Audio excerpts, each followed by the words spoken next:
April 29th, 2025. Stephen St. John with Jake Gutierrez. Nate Bukaty joins us for a couple of hours today. We're going to talk also with Mark Boerichter from the Kansas City Chiefs. Peter Blake, and this is on Jake, covers the Tampa Bay Rays. Now, where did you find this man? He was a contact. We had Leo Haggerty on from AMP Sports. There's only one Leo Haggerty. That's right. And Leo provided me a contact with Peter. Let's get Leo Haggerty back on. He'd love to come on. He wanted to come on after the Super Bowl. Nope. That's right. Nope. Nope. Oh, thank you. Yep. So, Peter Blake. He covers the Rays for the Sports Web down in Tampa Bay, and I went back and forth. He has an interesting story about Jake Paul. So I thought that he might share that. He got a Rolex from Jake Paul. Wow. I don't know how to respond. I don't either. So he's the Rolex guy. Well, good. We'll talk to Peter Blake about the Royals and the Rays matching up down in Tampa. Hey, 9:05, Dane Brugler. Does he know that the Beast is the draft guide I reference? And I referenced yesterday in the first hour talking about the Chiefs, and I use that as my point of reference basically for how these players were ranked going into the draft versus where the Chiefs were able to land them, because I like his draft guide best. That's my favorite one. And so Dane Brugler will join us. That's good to talk about who the Chiefs came away with in the NFL draft this year. And, of course, Dane Brugler, the author of The Monster, a fantastic draft guide that is quite useful, of course, after the draft as well, to do more research about the players that the Chiefs not only drafted but signed as undrafted free agents. And you could get an idea of what they were, how they were projected and what was thought of them before the draft, because people change their opinions and views now based on who drafts them and where they went. So it's always good to get that point of reference of what was said about them before the draft took place. So we'll talk to Dane Brugler about that at 9:05. And then we're going to talk to Billy Brimblecom, and you may remember him coming on the show the last couple of years to talk about a big event that he puts on called Thunder Gong, and he is awesome, and he is his organization is Steps of Faith, and they're having another big charity event coming up on Friday, and it's called Game Night. And so this looks like it's going to be a lot of fun, Jake. And we wanted to have Billy on to talk about it because Will Forte, you guys like Will Forte? Love him. Oh, you love him? Love him. I'm a fan. Funny guy. Yeah. And so he's going to be the MC this Friday at the Valentine Room at the Uptown Theater. Steps of Faith presents Game Night featuring Will Forte. And so you can go purchase tickets or tables at stepsoffaithfoundation.org. And it looks like it's going to be a lot of fun. They have a very nice list of celebrities that are going to be there. Social media told me there might be a one Stephen St. John participating. Ladies and gentlemen, Stephen St. Speaking John. of celebrities. No? I don't know. Yes. Yeah. Very humble of you to say that for me on my behalf. Thank you. You didn't tell me.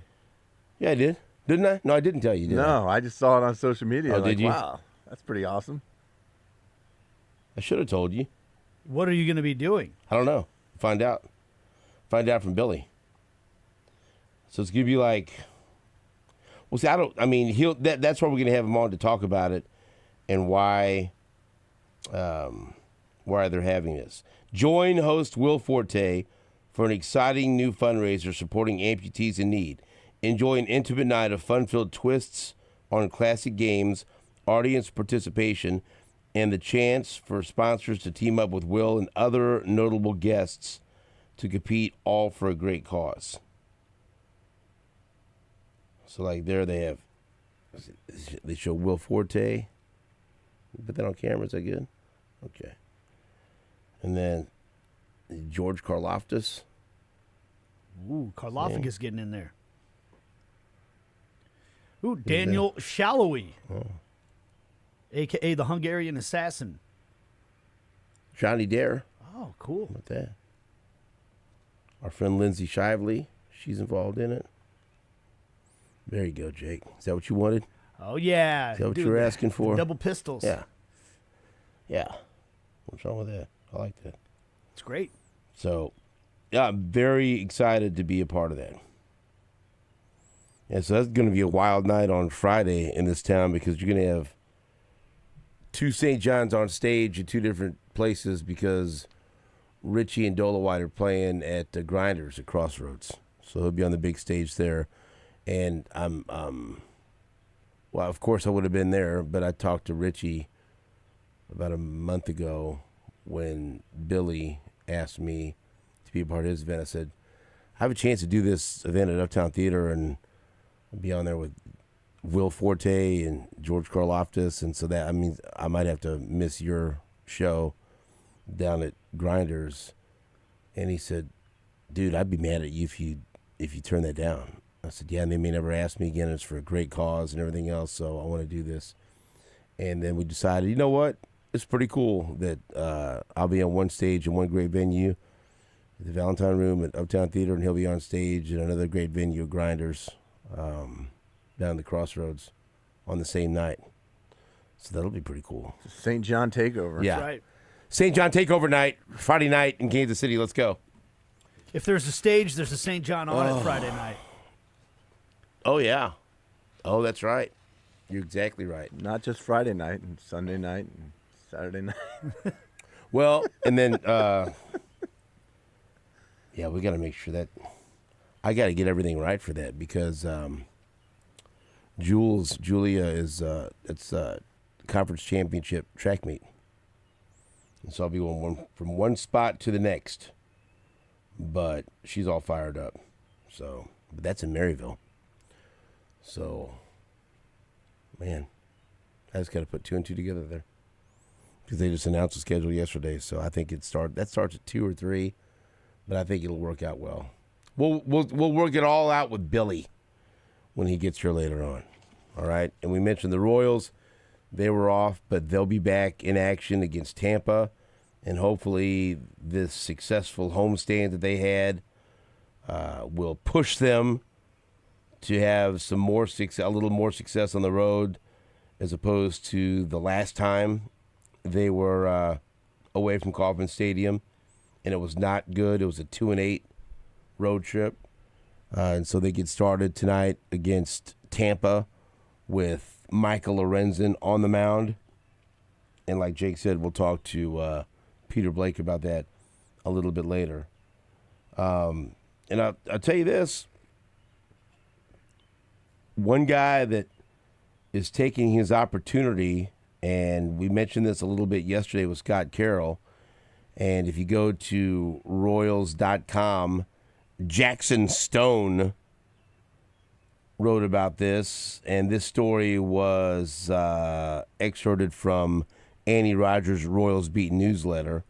Writes about Drew Waters, and it's early, and it's a small sample size, but Drew Waters taking advantage of this opportunity, and he goes into how Drew Waters was originally a second-round pick by the Braves back in 2017, and he ended up, when he peaked, according to at least MLB Pipeline, he was Atlanta's number 1 prospect and the number 26 prospect in all of baseball. number 26 in the top 100. And so he also won MVP honors back in 2019 in the Southern League. And then ultimately he was leapfrogged by a couple of outfield prospects in Atlanta, and he ended up getting traded to the Royals in that trade in 2022 for a competitive balance round A pick.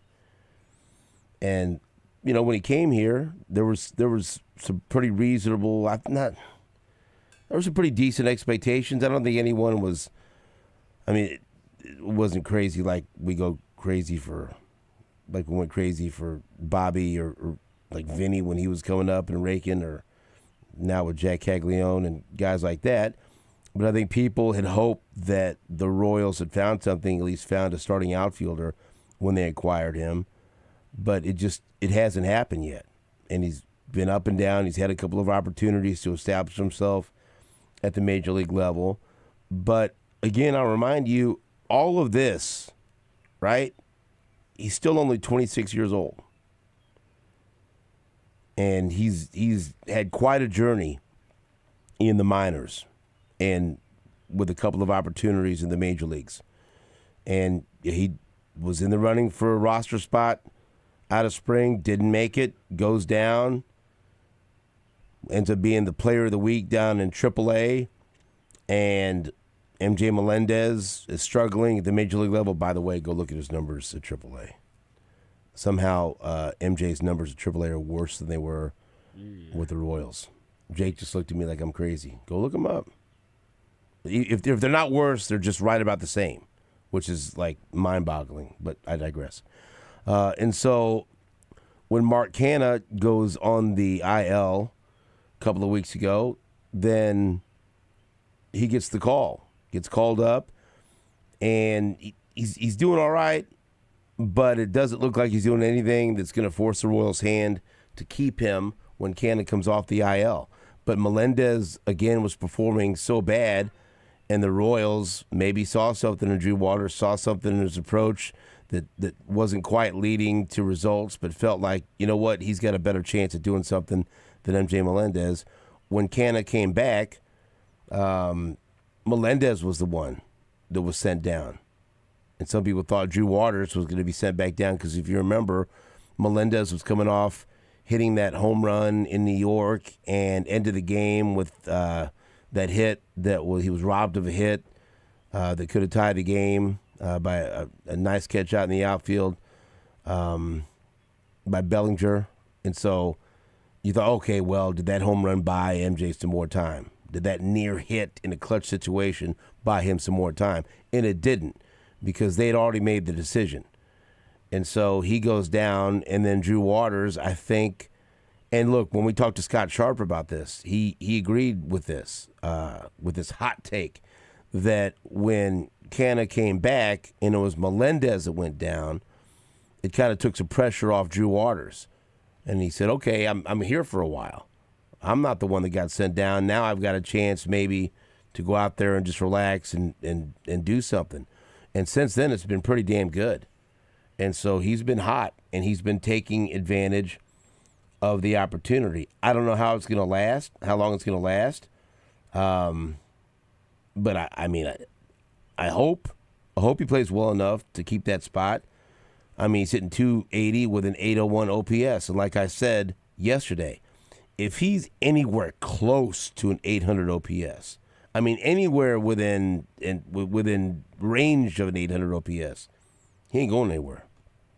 Because you're talking about, well, I'm not even going to mention.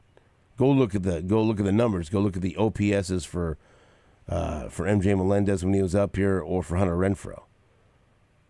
I mean, that's an 801 OPS is a godsend. And so for him, for Drew Waters, and also the past 8 games, he's hit 370 with 5 ribbies, 2 walks, and his OPS is over 1,100. And so for him, with this opportunity, and he could do, I mean, his skill set, he's a good defender. He's got some speed. He's got some pop. And as Scott Sharp said, when we're talking about, he could do a little bit of everything if he could just put it together. And again, it feels like he should be older than 26 because I'm sitting there. I'm talking about him being the AA, the Southern League MVP in 2019. 2019 was a while ago, And so he was getting it done early on. And I remember like when he was in the top 100. And it was still after that when the Royals acquired him, it was 3 years after he was the AA MVP, but I was still like, man, that's an intriguing player that they got that still appears to have some upside. It's worth trading that competitive balance pick to see if you got something here because the Royals needed an outfielder, a young outfielder that was close to making it to the majors or major league ready. And so I know in this article, if you want to read it at Royals.com, Matt Quatrero talks about Waters and his increased maturity. And also just his different mental approach. He said Drew's a 5-tool player. He played defense, run, throw, hit for power. Those things aren't always going to be on display every night, but those are the things that he can control. And now that he's contributing with the bat, that's an added bonus. And he said his increased maturity was noticeable at the start of the offseason with the increased playing time now. That gives Waters the opportunity to display what he's been working on in the minors. And so, look, we talked about this. The Royals had to do something. They had to do something somewhat drastic, and it was sending MJ Melendez down and giving Waters an opportunity. And so, and I still think they need to go out and acquire a bat at some point, but your fingers are crossed that at least for the time being, for now, they have at least have one of those outfield spots solved with a guy that is going to be, like I said, reasonably productive. And he's a good defender. I mean, he's right now he's a clear upgrade all the way around from MJ, and a clear upgrade all the way around what he has to offer from Hunter Renfroe. So that's who I'm excited about, and not just because I bid $15 on him in the AL Only League and landed him in my outfield. Damn it! Because he was excited about it. And I'm serious about Roto Baseball. Okay, I'm not always serious on the show. Don't cross me when it comes to Roto Baseball. If I got Drew Waters in my outfield, my AL Only League, that means something. That means something to me. Is $15 a pretty good value? I don't know the budgets. Yeah, we increased our fab budget, so I don't know. Just the fact that I have him. Yeah. Just the fact that he's in play. The fact that you wanted him, that he would bring something to the table. Just the fact that he's in my lineup and producing pleases me, because guess what? MJ Melendez was and is a free agent in that league, and he will not be claimed. I do not think ever. Looking at the OPSs of Renfroe and you want Melendez, well, if you add them together, they're a little higher than Drew Waters. 467, 343. Drew Waters 801 right now. I mean, that's pretty damn good. Anywhere close, you'll take it. Take that. And the thing is, like the thing about a player that has multiple tools like Waters too is that, fantasy baseball is one thing, but like trying to go win a game, he can help you win a game in a lot of different ways. Like if he's not having a good day at the plate, he can go make a play in the field. He maybe if he gets on base, he can do something on the base paths to cause some problems.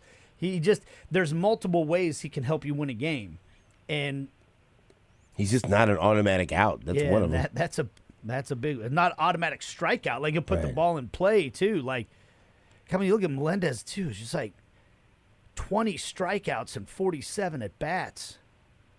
Is that even possible? Let me tell you, right? Hey, Waters is still striking out. I mean, but still, yeah. But it comes along with something. Yeah. I mean, he's got, in 15 games, 3 doubles, 2 triples, home run, 17 strikeouts. But you'll take the strikeouts if it comes along with some extra base hits and some production. Mm-hmm. So I'm not going to complain. I like what I've seen.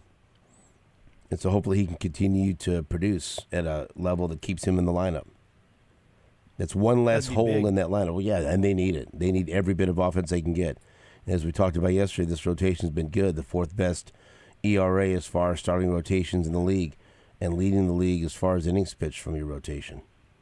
And they wasted some good outings. Things got better when they were home at Kauffman Stadium, but they need to be consistent and put some wins together on the road and avoid having another bad road trip. And it starts tonight in Tampa.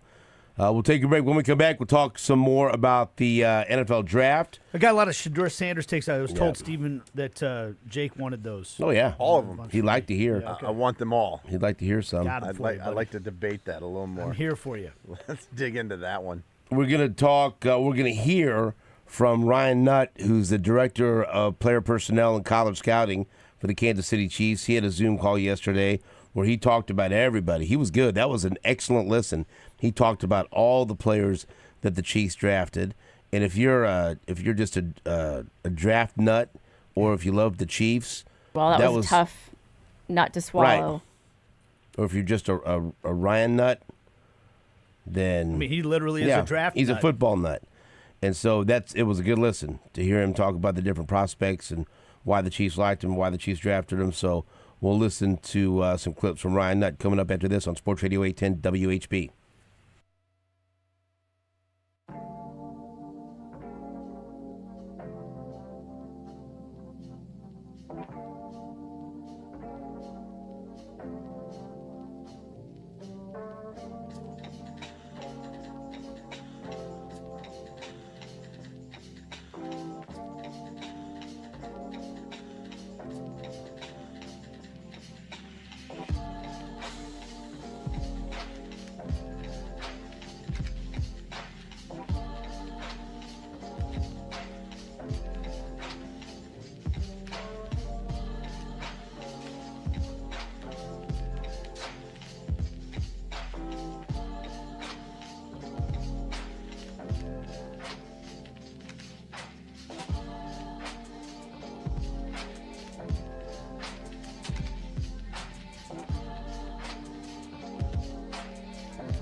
Welcome back to New Day with SSJ on Sports Radio 810 WHB. Thank you very much for joining us. We appreciate it. Stephen St. John, Nate Bukaty, Jake Gutierrez. I'm not going to get into this very much. I'm just passing along. I've been politely asked by a couple of people to not allow you to talk about Chris Bubich anymore. So. Okay. Do you feel bad? Do you feel responsible? No. The Royals had a 6-game winning streak. And then after you spoke so highly of him, I've been speaking highly of him. Well, he had forever. Just the timing. There was some timing to it. You didn't see that, like, oh, what did I do? No, because I've been high on him since start of last year. I know, but you really came on strong last week, and then you hadn't been on in a while, and he had been cruising along, and then you came in here like a bull in a china shop, and it got back to Bubich, and he felt the weight of your stare, and he gave up 4 runs in 5 innings, and a lot of people, The wind is harshest at the top of the mountain. If he can't handle it. I'm not saying it. Don't shoot the messenger. I'm just passing along some people politely. All right. I don't know. I'll back off. You don't have to. I'm just saying, do you feel responsible at all? No. Did you see that, like, oh. Double down. I look at it and say, this man's got a 2.25 ERA on the season. Yeah, but what did I'm not turning my back on him just because of one rough outing. No, just take the pressure off of him. Pressure makes diamonds, man. Yeah. Pressure's a privilege. Expectations are what you want in life. Bubich isn't scared. Speak for yourself. I don't want any expectations. Well, you got him. Too late. Tough, buddy. All right, let's hear from Ryan Nutt. He's going to talk about the Chiefs draft. Let's first, you heard some of these comments to open the show. Let's first hear about the first-round pick for the Kansas City Chiefs that at least we're very excited about. Josh Simmons, left tackle. Here, Ryan Nutt answers the question about Josh Simmons and the Chiefs checking into his background.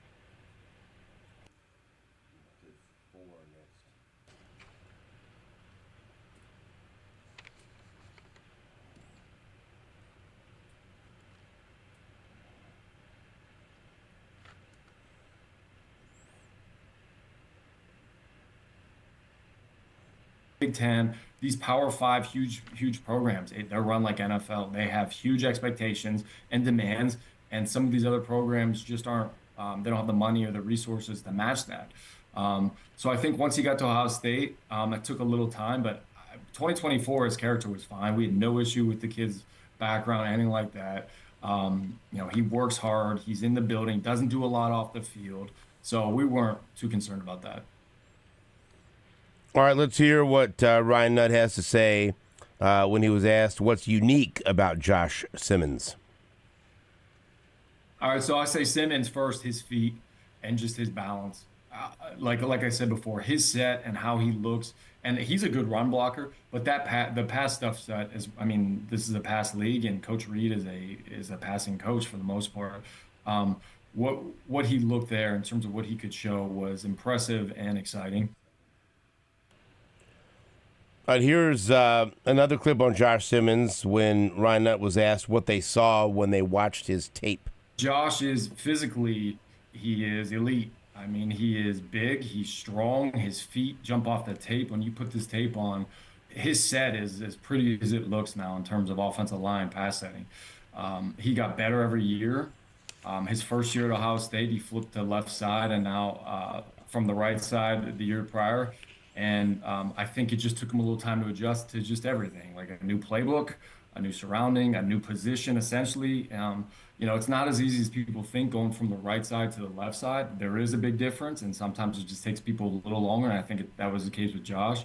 This last year, I mean, you can watch those 6 games, and it's not unfair to say he was the best tackle up to that point. He kind of reminds me of Christian Darrisaw, who's done really well for the Vikings. He's got a little bit of Slater in him, who plays for the Chargers. The kid's arms are longer than I think people think. The combine measured him at 33, but his pro day was 34 and an eighth, and I think that's closer to what we kind of had. I think we had around 34 when we brought him in. So, the kid is super talented and super willing to work, and we're excited to have him where we got him. So that's Ryan Nutt on Josh Simmons.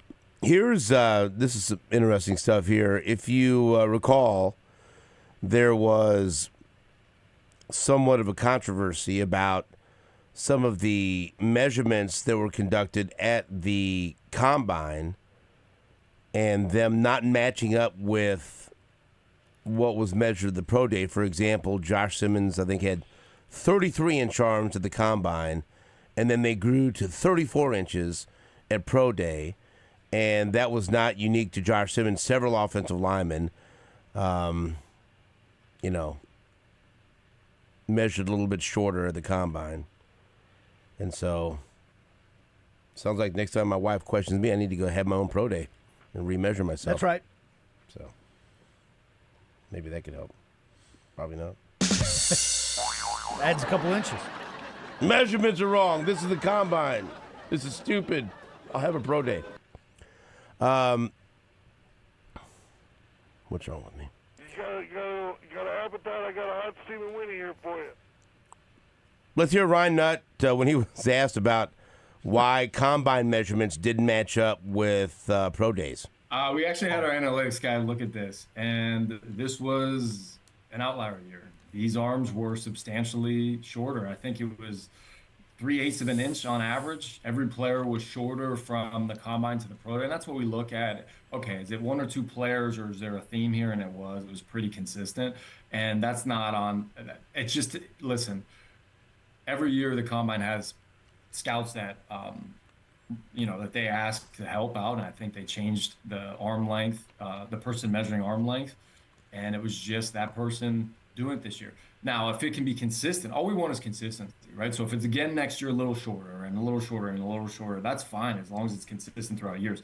It's when you go from maybe it being longer to now short, then back to long, like that's where your analytics and your data kind of gets thrown off. So hopefully if it's going to be a little shorter, hopefully that's the case next year and it's not too long and now we're like, oh my gosh, what are we getting here? You know what I mean? Because you just want consistency. Because I don't know, 10 years ago the arm lengths were consistently long and everyone knew it. So when a kid went to the combine, you'd say, okay, these are consistently long.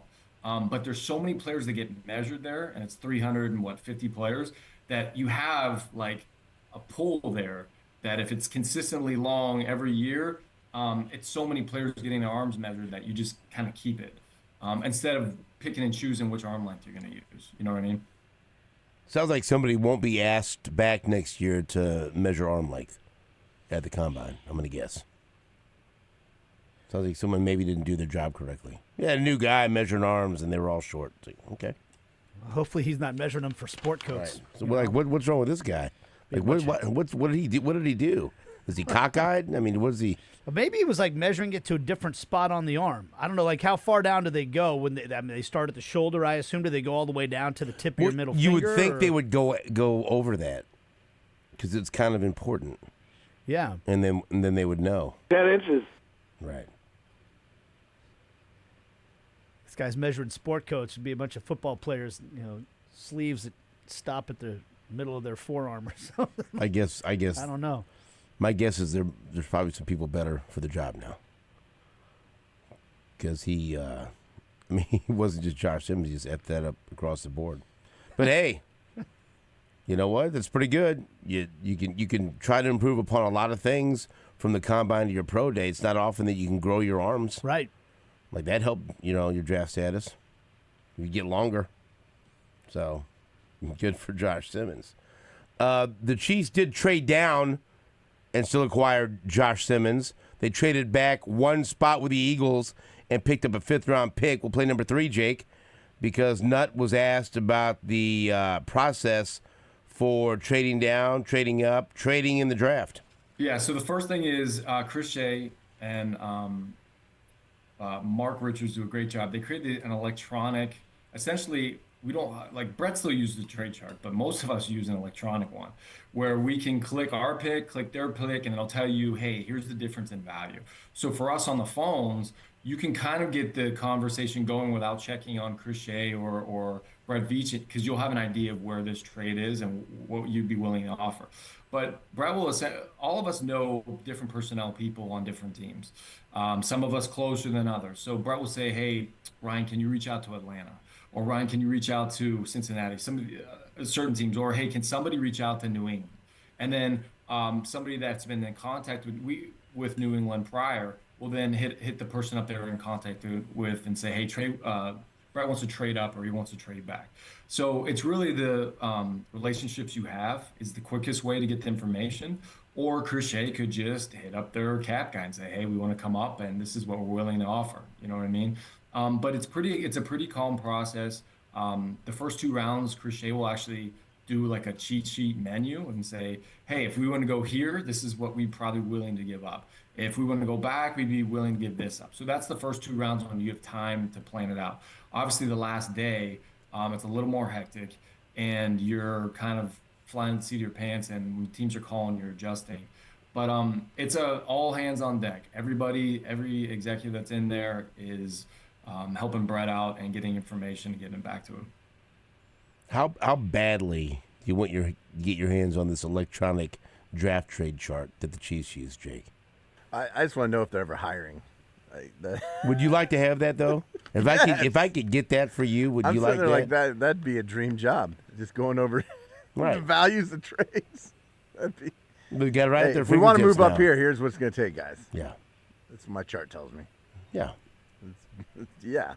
They literally have it down to a science. I want both the electronic one and the old school one that they go by. I'm in. Yeah, it's awesome. We'll play some more Ryan Nutt later about some of the other draft picks that the Chiefs made. But I do want to play a clip that I sent you, Jake. I'm all over the place right now, but this was good while we're talking about the draft. The Chiefs' 2nd-round pick, Omar Norman Lott, the defensive tackle out of Tennessee. Some people have criticized the pick because he wasn't rated as highly as the Chiefs had him by many draft analysts. Didn't have him in their top 100, didn't have him as a 2nd-round prospect. But the Chiefs clearly did, and the Chiefs love his ability to rush the passer as a defensive tackle. And I had a what do I say here? I'm not gonna say who it was with. I had a coach text me and say that wasn't his playing time, his snap count wasn't a Norman Lott problem. It was a Tennessee problem. I was okay. All right. Duly noted, college coach. Does that mean problem in that they had so many good defensive linemen they had a problem trying to get him on the field, or a problem like they didn't identify that he should have been playing more? Yes. Gotcha. Yes. Both. Right. So it wasn't one of these things where, he couldn't get on the field more. He didn't want to get on the field more. You know what I mean? It's just like they had a lot of good players, but also maybe in retrospect, if they had to do it all over again, he might have gotten some more snaps. You know what I mean? Yeah.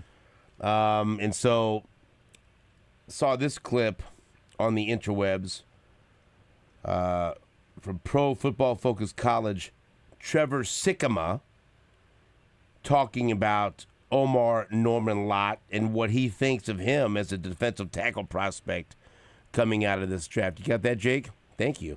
Let's hear what he says. He's too good at the things that I gravitate towards for a 3-technique defensive tackle. He is so explosive off the ball. His hands are heavy and violent. They move very fast. He's got pass rush moves already. He's got a nasty stack and shed. He has long arms despite being shorter, which is the best part of being, that's what you want from a 3-technique defensive tackle, because that means that you're naturally going to play with leverage, and then you also have a length advantage to you. It's a double positive. So you take that with explosiveness, pass rush moves, and an innate ability to get into the backfield. I think his pass rush win percentage was like 18% this past season. I'm in, man. When he pins his ears back to go, he has better traits than basically everybody that's not Mason Graham, and I'll throw Walter Nolan in there as well. Reaction, please. Well, that excites me very much. Coronal mass ejection. Jake? Yeah, no, that's what you want to hear. I mean, that sounds like they got a steal. And that's not a guy that covers the Chiefs. That's independent analysis, Pro Football Focus College. So, I mean, I think we've seen from Chris Jones how important it is to be able to generate a pass rush from the interior of the defensive line. You know, you think about edge rushers as the guys that have to get after the quarterback, and fair enough. But when you have interior defensive linemen that can get into the backfield and disrupt the timing of a quarterback and disrupt the pocket so that the quarterback can't step up, or when he does, it throws off his timing and his platform and all those terms that they use, that makes a huge difference in the game. Well, it allows the guys on the edge to go one-on-one, too. That as well. But, you know, when a guy gets pressure up the middle, where does the quarterback go? And if he has to get rid of the ball a second sooner or can't step into a throw because of it, that all makes such a huge difference. And let's say he only does it for a percentage of the snaps. If he's getting to the quarterback, because they're going to rotate, they rotate defensive linemen anyways. It's not like he was going to be brought in to play all 3 downs on every possession anyway. Like that's not how it works on the defensive line. They're going to rotate those guys. And do not underestimate the importance of losing Turk Wharton. He led the team in sacks last year, and he could help replace, Norman Lott can help replace that production that the Chiefs lost. We'll take a break. When we come back, would you like to hear an NFL GM get pissed off at a sports talk show host? Yes. Live on the air. I think Jake will love this as well. We'll take a break. Back after this on WHP.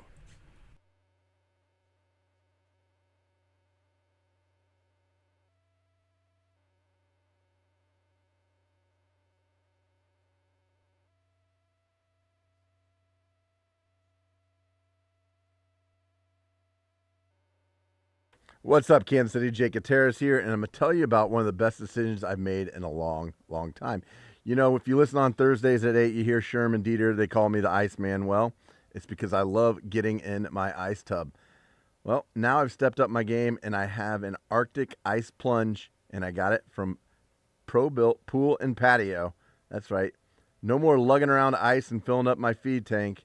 I've saved myself time and money on ice because I've upgraded. That's right, Arctic Plunge. It's a cold tub from Pro-Built Pool and Patio. It's awesome. And if you're not familiar with ice exposure, what it does is it reduces muscle soreness, boosts metabolism, decreases inflammation, increases dopamine, increases circulation, burns brown fat, boosts your immunity. I sleep better. I feel better. I start my day right. Every day I'm in my Arctic Plunge from Pro-Built Pool and Patio. And if you're interested, go check them out. You can give them a call at 816-786-3893. Just Google them. ProBuiltPatio.com. Check them out.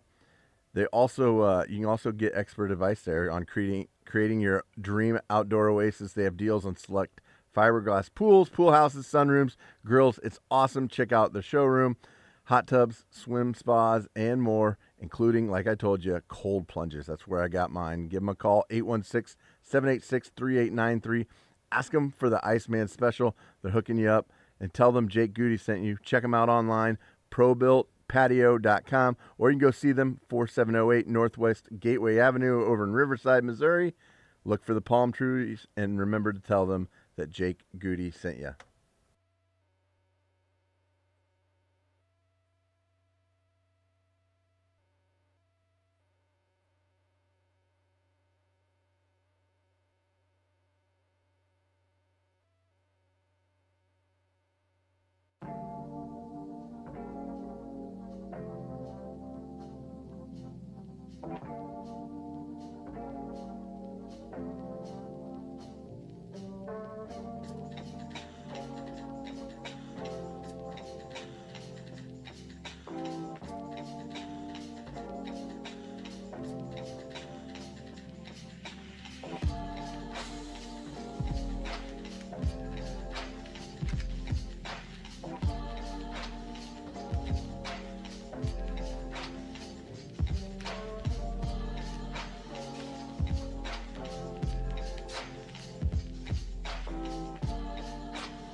Welcome back to New Day with SSJ on Sports Radio 810 WHB.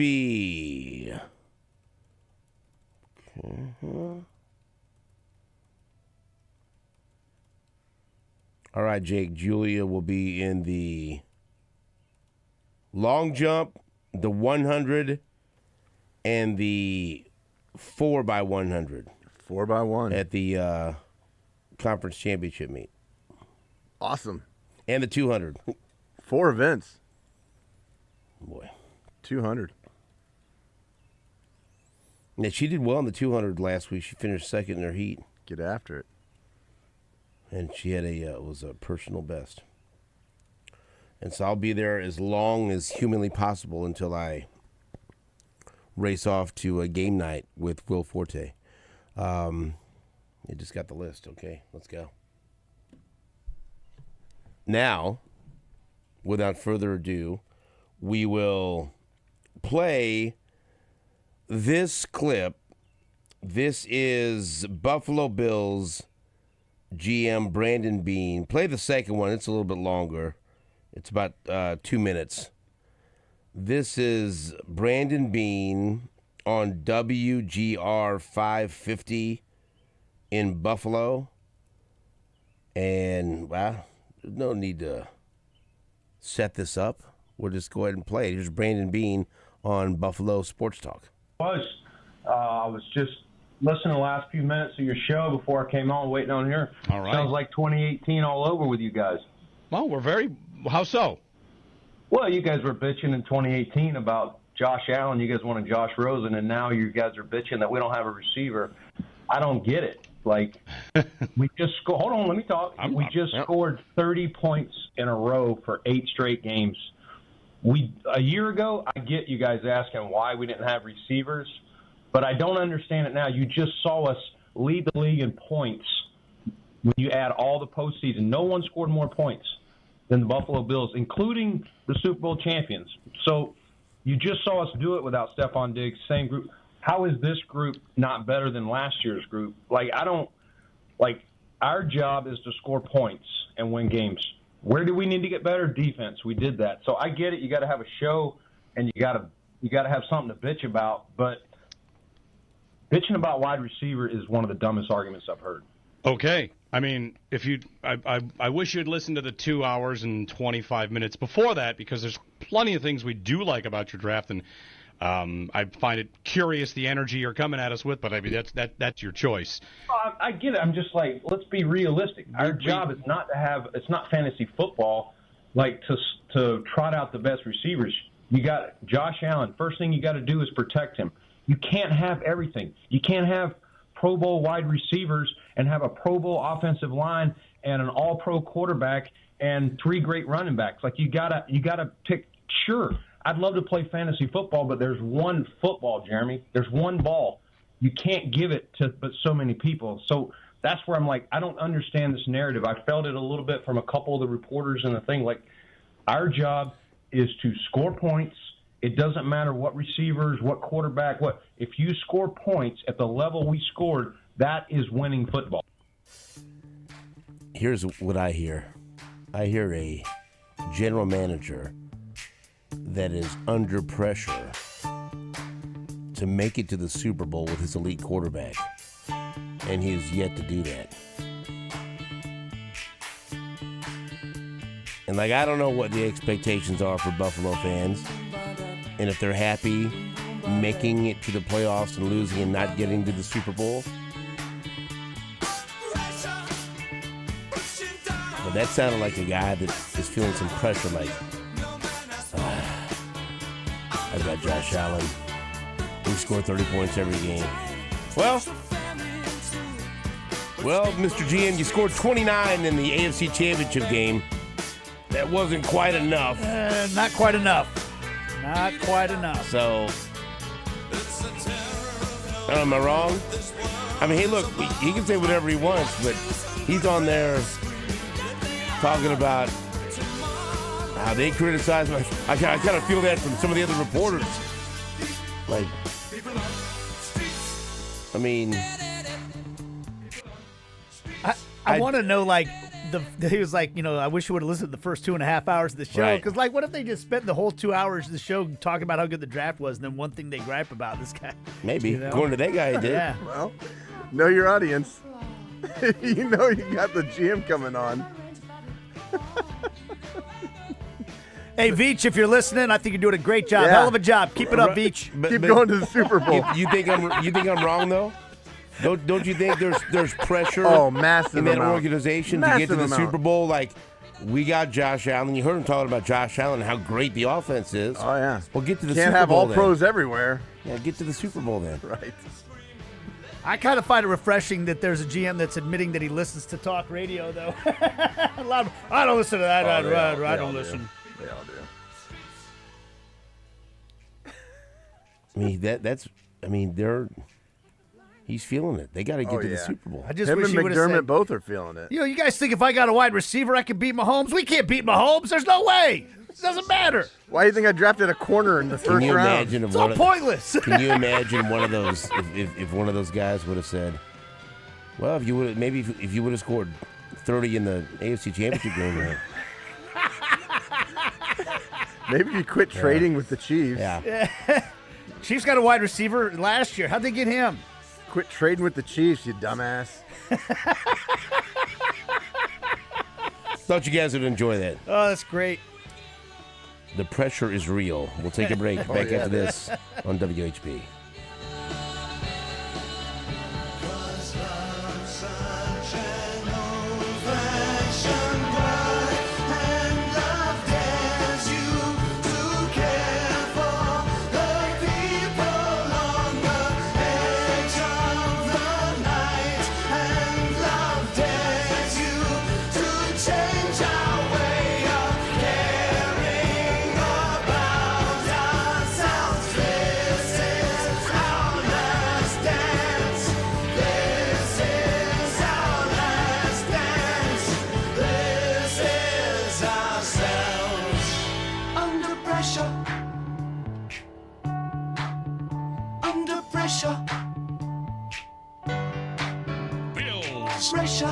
Bills.